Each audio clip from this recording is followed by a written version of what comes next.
گەورە سڵاوتان لەوێت بەڕێزان لە بەرنامەی ئەمڕۆ قسە لەسەر دواکەوتنی موچە هەروە بەردەوامی گرانی نرخی سوتەمەنی لە هەرێمی کوردستان دەکەین قسە لەسەرەوە دەکەین بۆچی موچەی مانگی 6 تاوەکو ئێستا دواکەوتەوە و کارەکەی چییە؟ ئایا پەیوەندی بە هەرێمەوەیە کە 120 میلیارەکەی نەناردووە یاخود پەیوەندی بە بەغدادەوەیە و بۆچی لەسەر 120 میلیارەکەش ڕێک نەکەوتن و داهاتەکانی هەرێم ئێستا چۆن بەرەوە دەبرێن یاخود ئایا هەموو داهاتەکانەوەی کە پێوەستە بە کارەبای 24 کاتژمێری بۆ تاکو ئێستا بە شەفافی بڵاو ناکرێتەوە یاخودەوەی کە پێوەستە بە کاربای 24 کاتژمێری و هەروە 50,000 بەرمیلەکەش داهاتەکەی چەندە کە ئێستا بە هاوڵاتیان بە بازرگانی دەفرۆشێت بۆ تاکو ئێستا شەفافانە بڵاو ناکرێتەوە باز لە لێکەوتەی گرانی سوتەمەنیش دەکەین لەسەر هاوڵاتیان بۆ چی تاکو ئێستش ئامادەنین نرخی سوتەمەنی هەرزان بکەنەوە و باز لەوەش دەکەین ئەو ئۆپەراسیۆنێکی علی زەیدی لە بەغداد دژی گەندەڵکاران لە بەغداد دەستی پێ کردووە کاریگەری چی دەبێت لەسەر هەرێمی کوردستان ئەم پرسانە لەگەڵ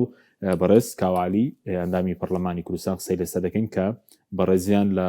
هەڵەبجەوە لەگەڵمانە کاک شێخ کاوە بەخێر بێ سوپاسیان بەدەبوون دەکەین ئەگەر سەرتا سەرنجی بەڕێز بزان بەسەر پرسی موچە ئەوەی کە زانیاریتان لابێ هۆکاری دواکەوتنی موچەی مانگی شەشی موچە خۆران پێوەستە بە بەغداد یاخود پێوەستە بەوەی کە تاکو ئێستا ڕێکەوتن لە 120 میلیارەکە نەکراوە یاخود لێرە 120 میلیارەکان نەناردووە؟ بەڵێ بەنای خوای گەورە و میهرەبان سڵاو لە ئێوە لە بینەرانی بەڕێز و خۆشەویست لە ڕاستیە موچەی مانگی 6 دەبوو بە هەموو پێوەرەکان دوانەکەوێ لە کاتی خۆیان هەم بە پێی ئەو بەڵێنانەی کە حکوومەتی عێراق یای هەم بەهۆی ئەو بەڵێنانەی کە حکوومەتی هەرێم و لایەنە پەیوەندیدارەکان باسییان کرد ئەبووە دوانەکەوتایە و ئێستا موچەخۆران لە کاتی خۆیان وەریان گرتایە بەڵام ئەوەندەی کە بە دوواداچوون کراوە هۆکاری سەرەکی بابەتی داهاتی ناوخۆیە کە گرفتی سەرەکی دروست کردووە بەوەی هەرێم تاوەکو ئێستا پێی وایە کە داهاتی ناوخۆ زۆر لەوە کەمتر ئێستا کۆکرێتەوە ئەسڵەن ئەوەی کە باسیەکە 120 میلیارد کۆ ناکرێتەوە نەک 120 میلیارد بنێرێ هەرچەند بە پێی هەموو پێوەرەکان ئەگەر دیراسی بکەیت ئەمە منطقی نییە کە حکوومەتی هەرێمی کوردستان نەتوانێت لە مانگی 120 میلیارد دینار کۆکاتەوە ئەو بیان و پاساوانەی کە باسیەکە لە ڕاستیە ئەگەر دیراسی راپۆرتەکان و دراسی واقع بکەیت هیچی ئەسڵ ئەساسی نییە بنمونە ئێمە کۆتا راپۆرت کە وەزارەتی دارایی خستیا بەردەست با بڵێن هاوڵاتیان لە کۆنگرەیەکی ڕۆژنامەوانیە و دواتر راپۆرتەکە نسخەیەکی دیراسەکرا تێبینی ئەەکەی کە داهاتی ناوخۆ یا داهاتی نانەوتی لە ساڵی 2019ەوە لە بری ئەوەی کە زیاد بکات تاوەکو ئێستا زۆر کەمی کردووە لەوەی کە هەیە ئەو پاساوانەی کە هێنان و لە ساڵی 2026 کە هۆکاری سەرەکی ئەسیکۆدایە لەگەڵ شەڕی ئێران ئەمریکا و ئیسرائیل بەڵام ئەگەر ئێمە سەیری راپۆرتەکان بکەین ئەبینین داهاتی ناوخۆ لە ساڵی 2024 زیاتر بووە لە 2025 و 2023 زیاتر بووە لە 2024 واتە ساڵ بە ساڵ ئەم داهاتە بەرەو کەمبوونەوە ئەڕوا ئەگەر ئەو قسەیش ڕاست بێت لە حاڵەتێکا کاوان ئەڵێن هۆکاری سەرەکی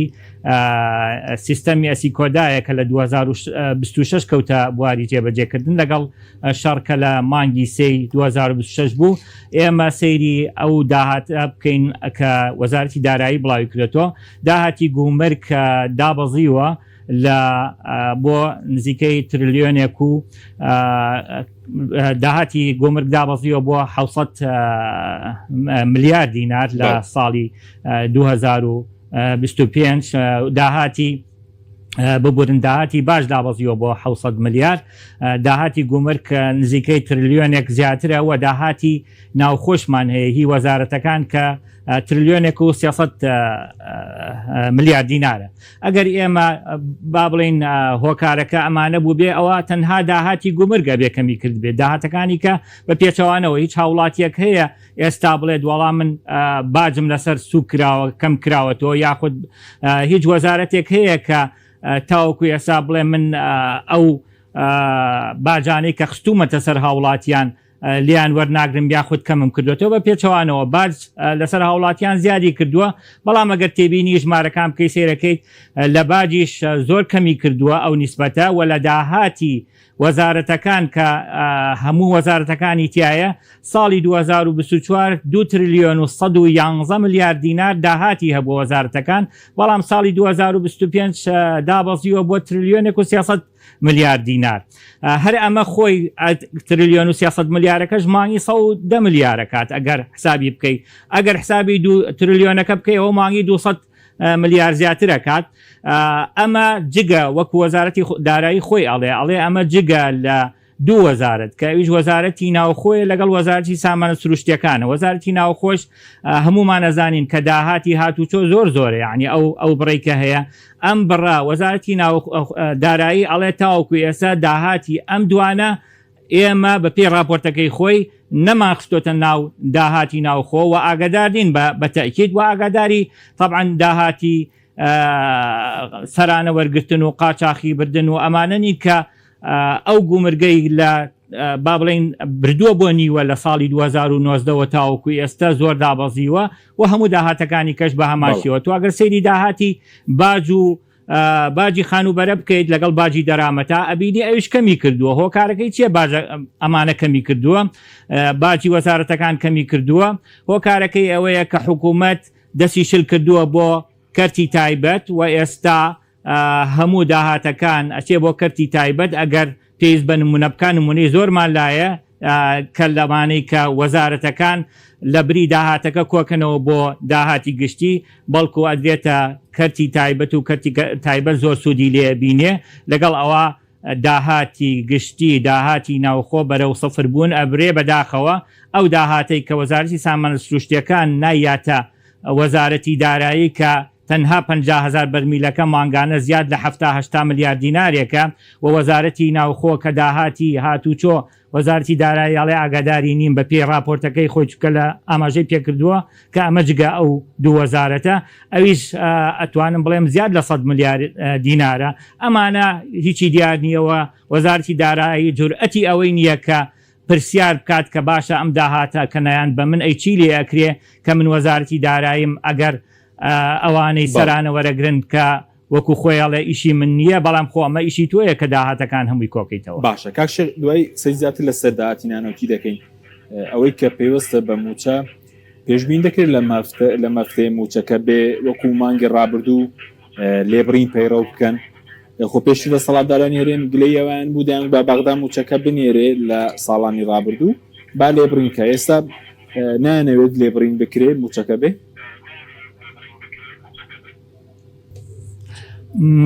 ئێمە سەبارەت بە موچە ئەگەر وا تێگەیشت بم لێی ئەوەی وەزارەتی دارایی لەگەڵ وەزارەتی هەرێم ئەگەر نەگەنە ڕێکەوتن بە تەسەوری ئێمە وەزارەتی دارایی حکومەتی فیدراڵ سوورە لەسەر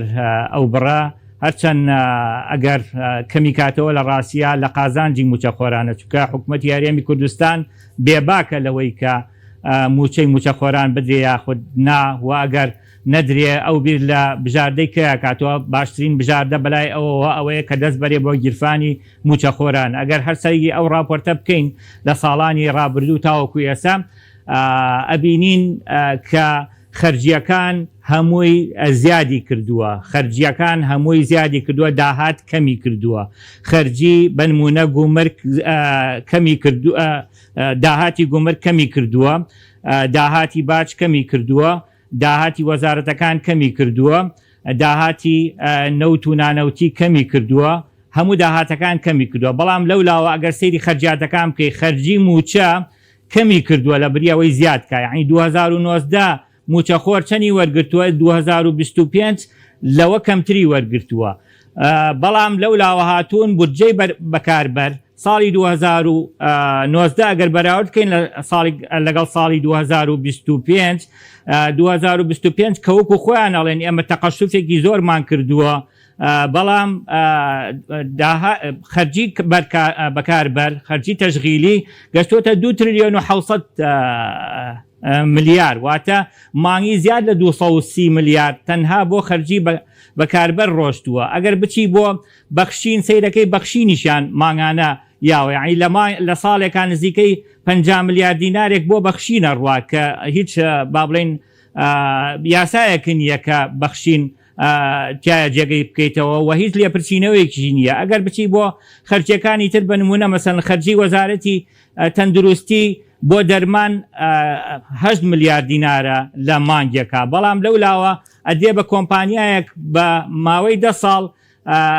لە مانگێکە ئەو خەرجیە زیادەکات بۆ چەند قات، یعنی ئەکەوێتە سەر طبعاً کەرتی گشتی. لەبەرەوە ئەگەر بەڕاستی هەوڵ ئەوە بدرێت کە کەم بکرێتەوە، چکەم ئێمە بێهیواین لە ئەوەی کە حکوومەتی هەرێمی کوردستان لە خەمی موچەخۆران نابێت، ئەوە شتێکی باشە. ئەگەر نەکرێ بەڕاستی لە زەرەری موچەخۆرانە و ئەو هەوڵی ئەوە ئەدات کە بە مەقاسە 120 ملیارەکە ببڕێ، دوایی ئەمیش یا موچەی گرێبەستەکان وەک ئێستا دواخاکە نزیکەی 20 ڕۆژ موچەی دواخستن و بیر لە هەندێک بژاردەیە کاتەوە کە بەڕاستی لە زەرەر و زیانی هاوڵاتیان و موچەخۆران بێ و لە قازانجی کۆمپانیەکانی خۆیان بێت. باشە کاک شێخ، ئەوەی کە بەرەزت تێبینیت کردبێت کە باست لەوە کرد کە لە 2024 بڵین بەپی راپۆرتی وەزارەتی دارایی داهاتی ناوخۆی هەرێم داهاتی نانوتی 391 ملیار بووە تێگڕا مانگانە، لە 2025 دابەزیۆ بۆ 260 ملیار دینار. ئەو بە پلان بووە پێدوایە دراوە بە کۆمپانیەکانی حەزب بەتایبەت لەو کاتەوە کە بەغداد داوای داهاتی نانەوتی لە هەرێم دەکا. ئێستا هەوڵێکی بڵێن چڕ و پڕی پارتیویکێتیە بۆی کە لەڕێی کۆمپانیەکانی خۆیانەوە داهات زۆر بۆوان بڕە و بە بەغدا بڵێن داهات کەمی کردووە.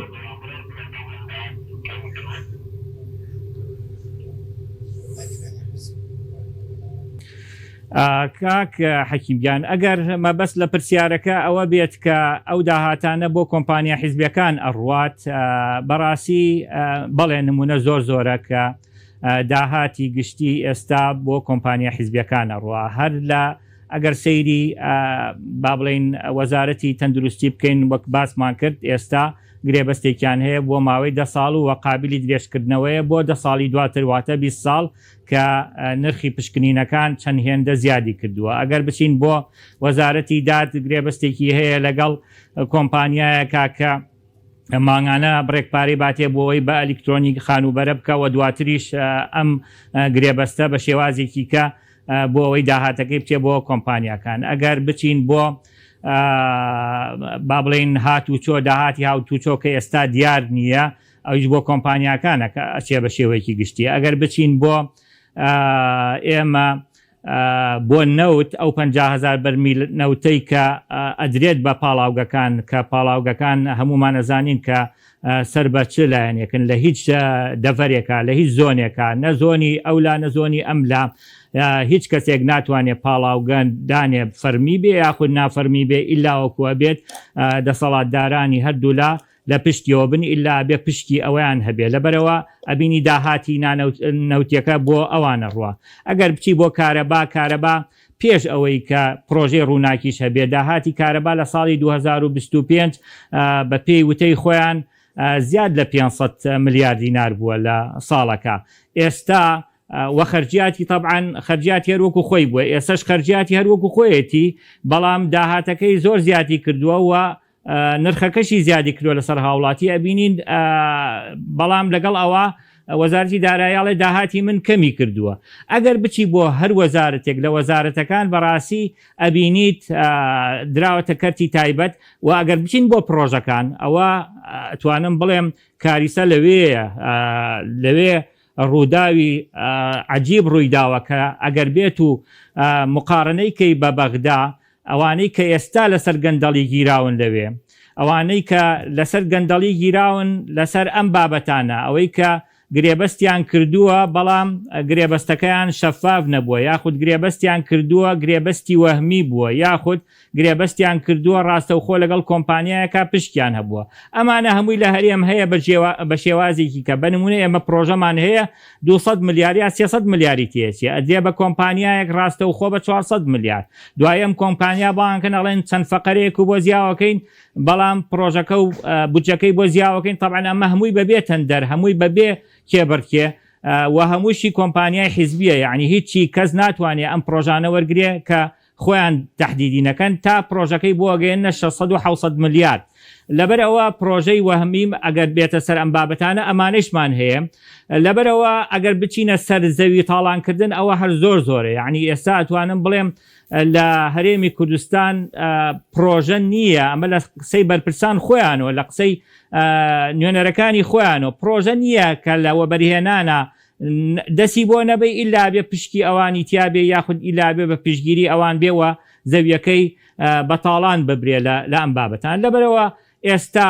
هەرێمی کوردستان بەداخەوە لە ساڵی 2024 بەدواوە ئەگەر سەیری بودجەی هەتا پرۆژەکان بکەیت بودجەی وەبەرهێنان سیرەکەی لە ساڵی 2020 ئاڵێ بودجەی وەبەرهێنان بۆ پرۆژەکان 90 ملیار تەرخان کراوە، بەڵام لە ساڵی 2025 گەشتۆتە تریلیۆنە دینار. تریلیۆنە دینار دراوە بە پرۆژەکان لە هەرێمی کوردستان. ئێستا بڕۆ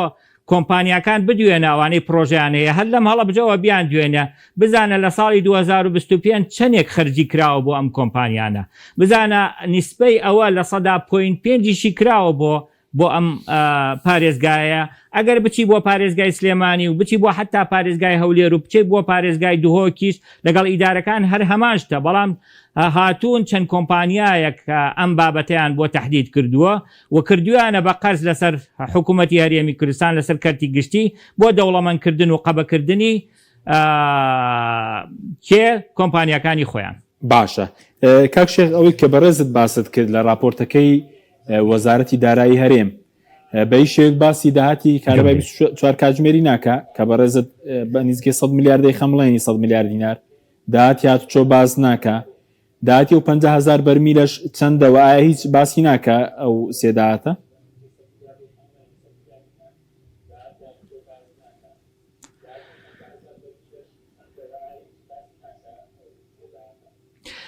بەڵێ بەپێی ئەو خشتانەی کە وەزارەتی دارایی بڵاوی کردوتۆ لە راپۆرتەکە باسی کۆمەڵێک داهات ناکە، باسی داهاتی وەزارەتی کارەبا ئاکات بە شێوەیەکی گشتی باسیەکات کە لە 155 ئەو داهاتی کە کۆکرێتەوە لە وەزارەتەکان وەزارەتی کارەبا کۆی کردوێتەوە، بەڵام ئەمە داهاتی پرۆژەی ڕووناکی نەخستوەتە زەمنی، چونکە پرۆژەی ڕووناکی هیچ ئاماژەیەکی پێ نەکردووە. داهاتی بەڵێ هەر بە وازەحی خۆی ئەڵێ ئەم بڕانەی کە باسمان کردووە کە تریلیۆنێک و 300 میلیارد دینارە کە طبعاً کەمی کردووە 2025 کە 2024 2 تریلیۆن و 111 میلیارد بۆ 2023 زیاتر بووە لەوە. ئەڵێ ئەمە جگە داهاتی وەزارەتی سامانە سروشتیەکان بە هەموو داهاتەکانیان و طبعاً تەنها 50,000 بەرمیلەکە نیە، چونکە دە وەزارەتی سامانە سروشتیەکان داهاتی تریشی زۆرە کە ئیضافەی بکات لە ئەو کۆمپانیانەی کە بەرهەمێنانی نەوتن داهاتیان هەیە و بشێکی با بڵێن لە وەزارەتی سامانە سروشتیەکانە ئەمەی هیچی تیان نییە و هەر بە زمانی حاڵی خۆی بە نووسیوەتی ئەمە جگە لە داهاتی وەزارەتی ناوخۆ بە تایبەت دەتوانین بڵێن بەڕێوەبەرایەتی هاتوو چۆ. بەڵێ بەڵێ سەبارەت بە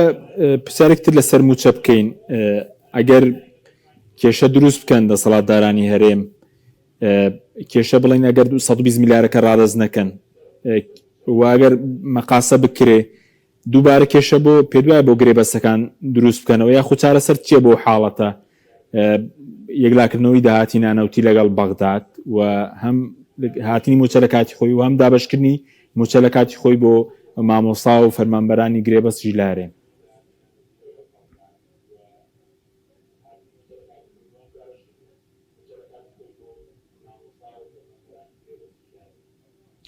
بەڵێ باشترین چارەسەر ئەوەیە کە حکوومەتی هەرێمی کوردستان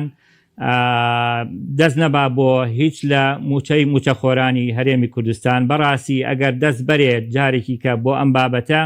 ئێمە پێشتریش سکاڵامان کردووە لە حکوومەتی هەرێمی کوردستان لەسەر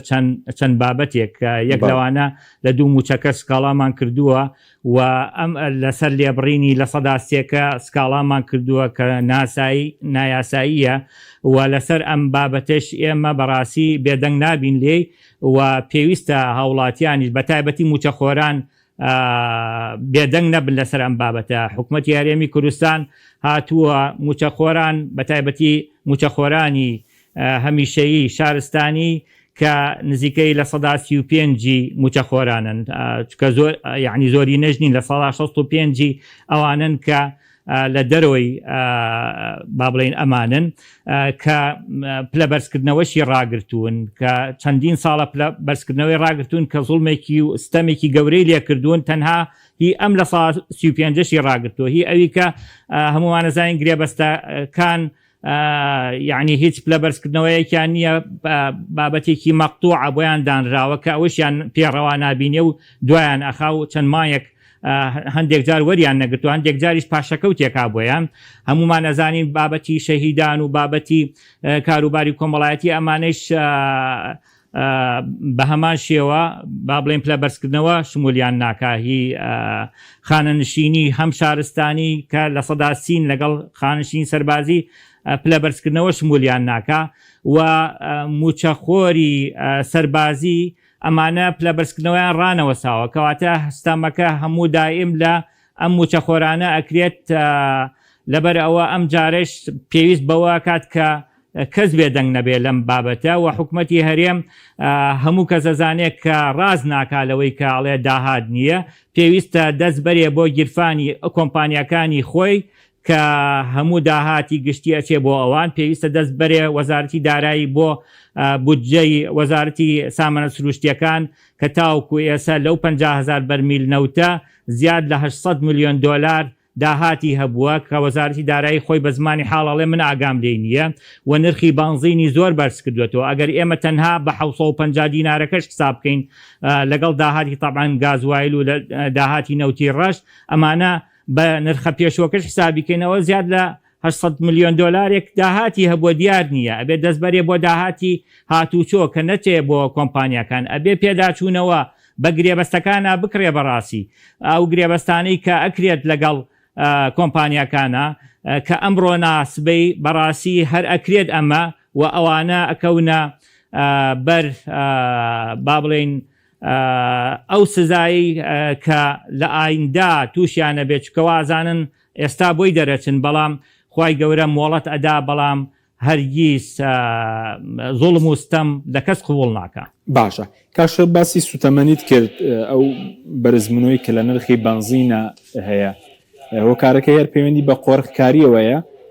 یاخود ئێستا سەرڕای ئەوەی داواکاری هاوڵاتیان بۆ تاکوێ ئامادەنینەوە 50,000 بەرمیلە بخەنە خزمەتی خەڵک وەکو بەڕێزیشت باست کرد داهاتەکەی لەو ماوەیە لە مانگینەوەی ساڵی ڕابردوو کۆتایی مانگی و تاکو ئێستا نزیکەی 1 ملیار دینار بووە داهاتەکەی دیار نییە دەبێت چی بکرێ بۆ کۆتاییێنان بۆ قۆرغکاریە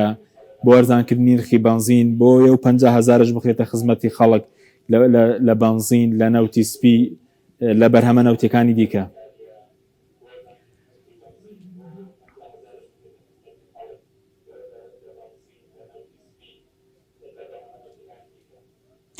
بەڵێ ئێمە هەر لە سەرەتا کە نرخی بنزین گران کرا ئەومان ڕاگەیان کە هۆکاری سەرەکی ئەمە قۆرغکاریە و حکوومەتی هەرێمی کوردستان لە بەرخاتری پاڵاوگەکانی خۆی لە بەرخاتری ئەوەی کە خۆی بەرهەمە خاتە ناوخۆ نایەوێت کە نرخی بنزین دابەزێ و نەی ئەهێشت ئەو نووسراوەی وەزارەتی سامانە سروشتیەکان زۆر وازەح بوو کە لە 2/7 ئاگاداری بازگەکانەکە و ئاگاداری دەستگای ئاسایشەکە کە ڕێگە بدەن کە بنزین بێتە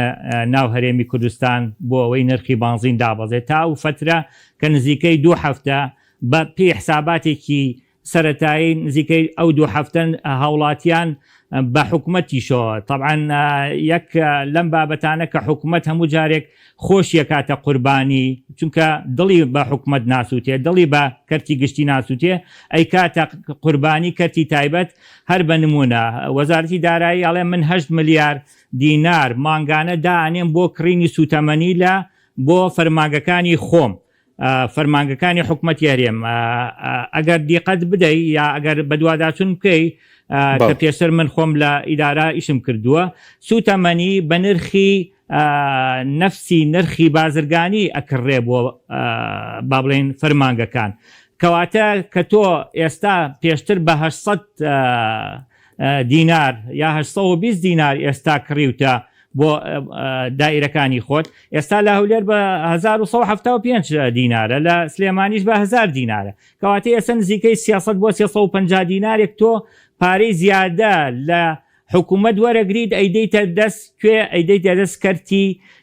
تایبەت ئەیدەتە دەست پاڵاوگەکانی خۆت ئەیدەتە دەست کۆمپانیەکانی خۆت کە ئەمە بەپێی ئەو 2 هەفتەی کە من حسابم کردووە نزیکەی 3 ملیار لە مایەکەواتە 1.5 ملیار تەنها لەسەر حکوومەت کەوتووە کە بەم نرخە گرانە کە فرۆشتوێتی لەگەڵەوە کە تۆ نەوت وەرگتۆ بۆ پاڵپشتی ئەمە و هاوڵاتیانیش طبعا نزیکەی 600 لە مانگەکە ئەوانیش نزیکەی 20 ملیارێک لە گیرفانیان دەرچووە بۆ کێ بۆ کەرتی تایبەت کەواتە لێرە حکوومەت لە مانگەکە نزیکەی 10 ملیۆن لیترێک بەپێی ئەو قسەی خۆی کە باسیەکات ئەکرێت بۆ دایرەکانی خۆی بەچی بە نرخێکی گرانتر دڵی نەسوتاوە بەوەی کە با ئەم نرخەدا بەزێنن بۆی حکومەتیش قازانج بکە و هاوڵاتیانیش قازانج بکە بەڵام لەولاوە هاتووە ئەوەشی کە ڕێگە ئەدات وەکەوەی کە باسیەکەن لە سەیتەرەکان بڕێک پاریان لێوەرەگرن ئەو پاریش طبعاً کە وەریەگرن 500 دلار یاخود 1000 دلار بۆ هەر تەنکەرێک ئەمیژە چێتە سەر نرخی بانزین 100 بۆ 150 دینارێک ئەویشە چێتە سەر نرخی بانزین لەبەرەوە بە هەموو حاڵەتەکان ئەوان لەوان کە نرخی بانزین گرانکەن بۆچی بۆ ئەوەی کە خۆیان بەرهەمیێنن لەو 50,000 بەرمیلە وە زیاتریش طبعاً پێشتریان وتی ئەمە 650,000 بەرمیل یا 65,000 بەرمیل ڕۆژانە دانین بۆ بەرهەمی ناوخۆ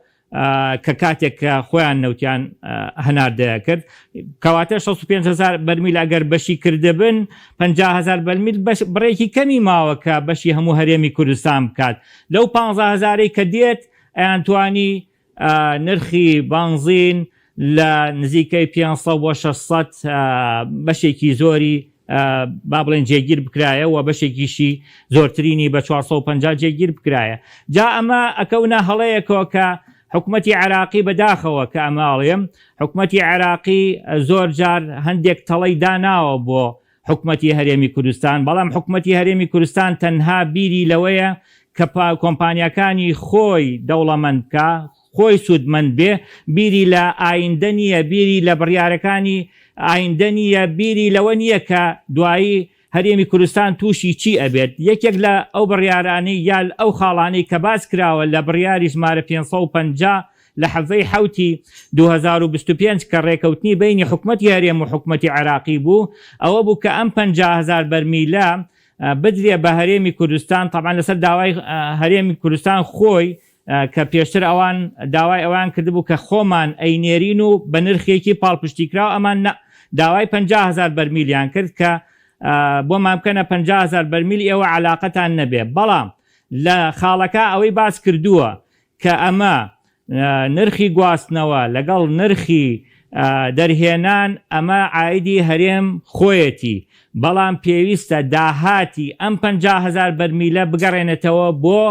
کوێ بۆ داهاتی حکومەتی عێراقی ئەمە ئەم ڕۆژ حکومەتی عێراق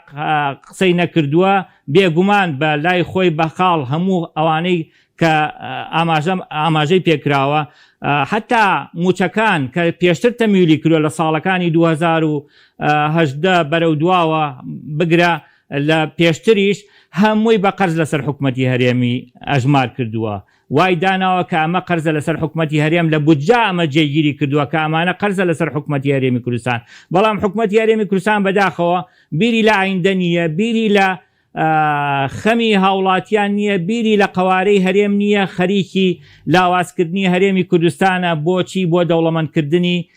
کۆمپانیاکانی خۆیان. باشە، ئەی دەبێت چی بکرێ بۆی کۆتایی بە قۆرەکاریە بهێنرێ و 50,000 بەرمیلشیان لێ وەرگیرێتەوە مادەم ناکرێتە خزمەتی خاڵک، دەبێت چی بکرێ یاخود لەکوێ دەکرێ؟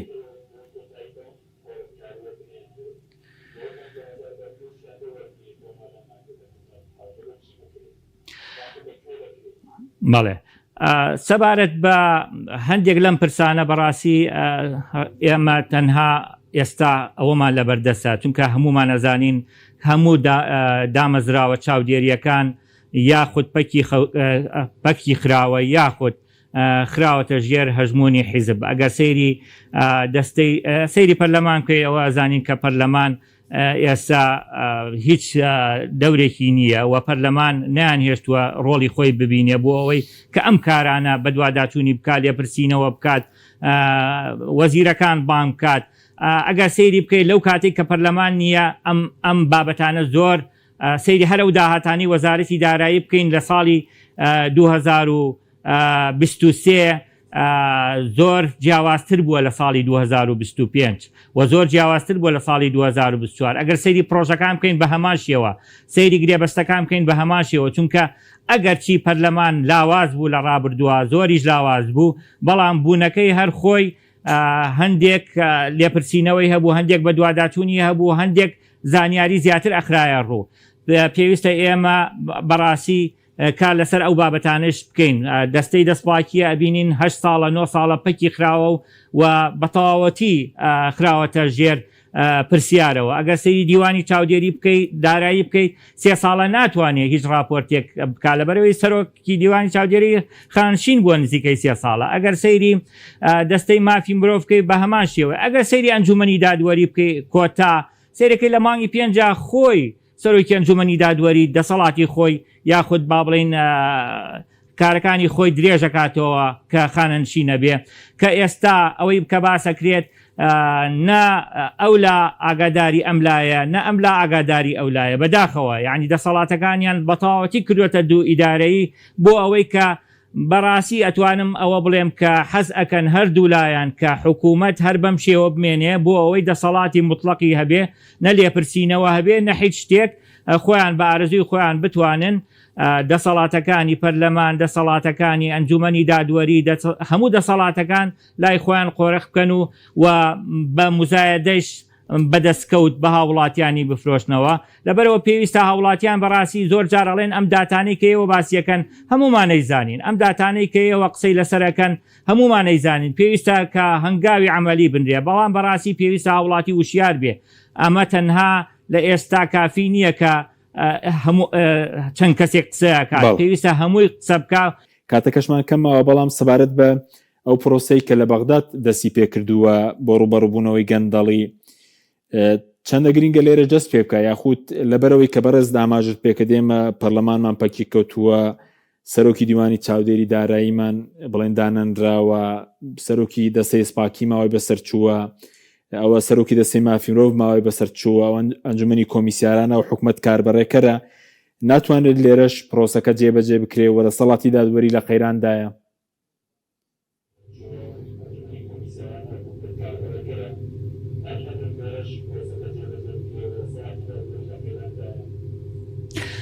بەڵێ بەڕاستی ئێمە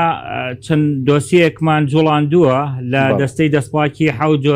دۆسیەمان ڕادەستیان کردووە لە دادگاکانی 3 دۆسیە و لە داواکاری گشتیش دۆسیەیە کە بەڵام بەڕاستی لێتان ناشارینەوە. ئەمە قسەی منیە، قسەی ئەو بەڕێزانە خۆیانە کە ئێستا هەرێمی کوردستان ئەتوانم بڵێم لە ژێر هەژمونی دوو حیزبی سەرەکی باڵادەستن لە ئەملاوە لە ئەولا. ئەم دۆسیانە زەحمەت ئەجوڵێ، بەڵام هەندێک دۆسیە لەم دۆسیانیان بەڕاستی ڕەهەندی با بڵێن زیاتری هەیە لە ئەکەوێتە دەرەوەی هەرێم. بەنمونە مەسان 50,000 بەرمیلەکە دەستەی دەستپاکی عێراقیش دەتوانێت ئیشی لەسەر بکاوە، لە لیژنەکانی پەرلەمانی عێراق جوڵێنراوە و لە دەستەی دەسپاکی حتمما کاری لەسەر ئەکرێ و تەنسیقەکرێ لەگەڵ دەستەی دەسپاکی هەرێمی کوردستانە لەو حاڵەتانە لەبەرەوە هەندێک لەم بابەتانیان هەیە کە ڕەهەندی با بڵێن فیدراڵی هەیە تەنها شمولی هەرێم ناکە لەو حاڵەتانە بە پێی یاسای دەستەی دەسپاکی عێراق ئەو کاتە پێشبینی ئەوە کرێت کە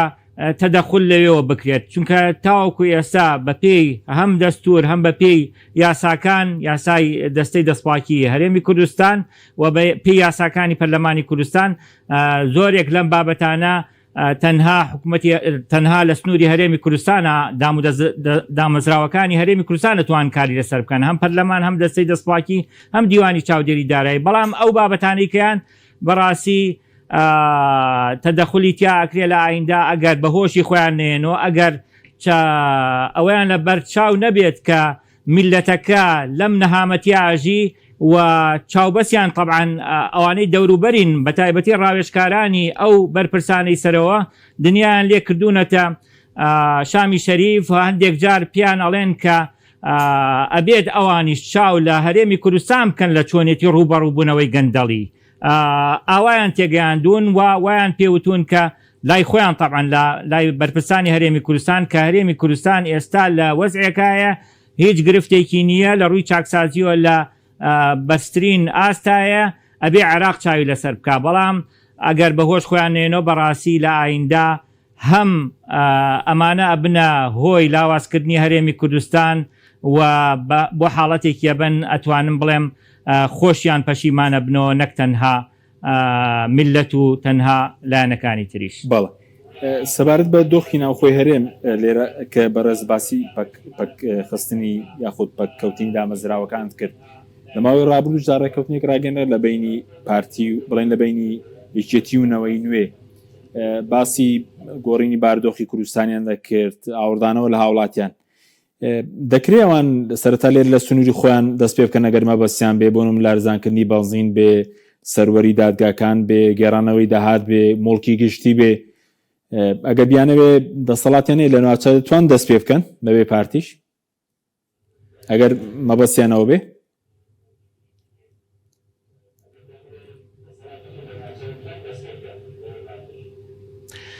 لە ڕاستیە کاک حەکیم ئەم بابەتانەی کە باسمان کرد هەر هەمووی هەم بابەتی نەوت هەم بابەتی کارەبا و نرخی گرانی کارەبا هەم بابەتی قۆرەخکاری لە پرۆژەکان کە بە پرۆژەی وەهمی بە شێوازێکی کە باسمان کردواتە سیعری دووهێندە و سێهێندە و بابەتی وەک باسم کرد نرخی کارەبا هەموو بابەتەکانی تر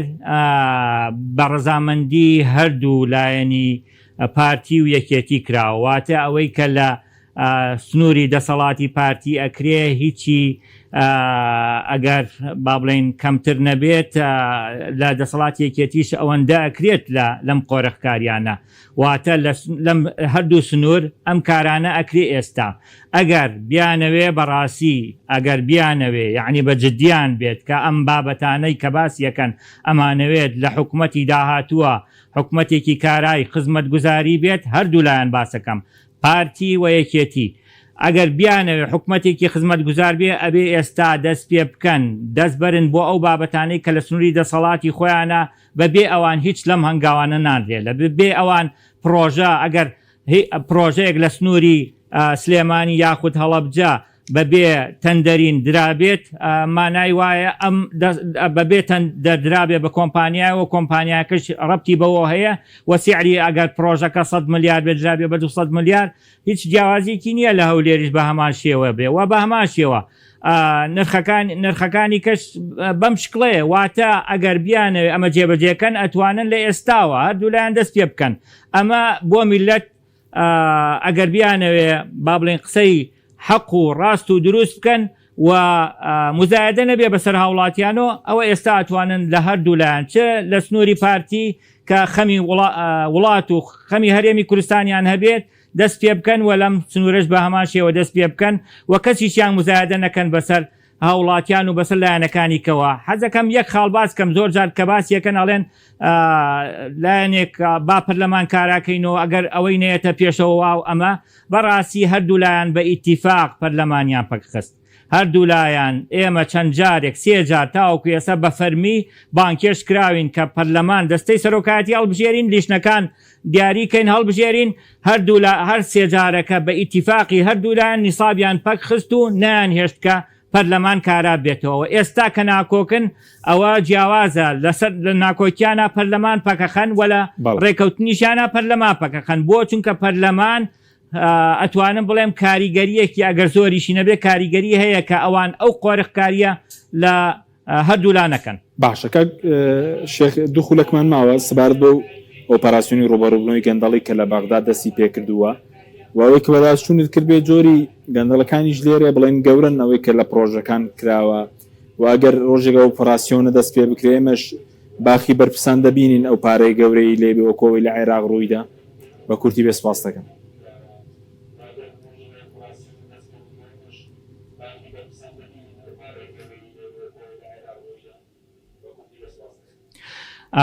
بەتەکید ئەگەر ڕوو بدات بە تایبەتی لەوەوە دەست پێ بکات کە بە دوواداچوون بۆ مڵکەکانیان بکرێ بە دوواداچوون بۆ سەروەت و سامانیان بکرێ بە دوواداچوون بۆ ژمارە حسابیەکانیان بکرێت چ لە دەرەوە چ لە ناوەوە بەپێی یاسای دەستەی دەستپاکی عێراقیش پێویستە سەرۆکی هەرێم سەرۆکی حکوومەت وەزیرەکان پەرلەمانتارەکان هەمانە هەمووی هی هەرێمی کوردستان سەروەت و سامان و مڵک و ماڵی خۆیان و پلەیەکەکانیان ڕادستی دەستەی دەستپاکی عێراق کرده بێت ئێستا کە سیر ئەکەن یەکێک لە کوڕەکانی ئەم بەرپرسانە نەوەکانی ئەم بەرپرسانە خۆیان لە ساڵی 2000 ئەگەر یا لە ساڵی کاکە 2000 نا 2024 لە ساڵی 2025 کە تۆ سەروەت و سامانەکە ئەوە نەبووە ئێستا گەشتوتە لوتکە هەموو شتێکە هەیە ئەمانە وەک ئەوانەی عێراق پێی دۆزراوەتەوە ئەتوانن ئەمانەی ئێرەش هەمووی بزانرێت و ئەتوانن ئەوانەی کە بەڕێکاری یاساییان بۆ داتاشان و هەرچەند یاسا لە هەرێمی کوردستان بەڕاستی تەنها لێی هەڵ ئەبژێرێ ئەوە بەو حاڵەتەشەوە ئەتوانن زۆرێک لەو مڵک و ماڵانە کەشف بکەن و بدۆزنەوە بەڕای من لە ئایندا هەر ئەم پرۆسەیە ڕوو ئەدات ئەگەر لە ناوخۆ ڕوو بدات باشترێتەوە کۆوەی کە لە دەرەوە بەداخەوە بیر لەوە بکرێتەوە. بەڵێ زۆر سوپاس دەکەین بەڕێز کاوالی ئەندامی پەرلەمانی کوردستان لە فراکسیۆنی یەکگرتووی ئیسلامی سوپاسی ئامادەبوونت دەکەین ماندوومان کردی زۆر سوپاس بۆی بینێرانی بەڕێز سوپاس باوکارانم خواتان لەگەڵ.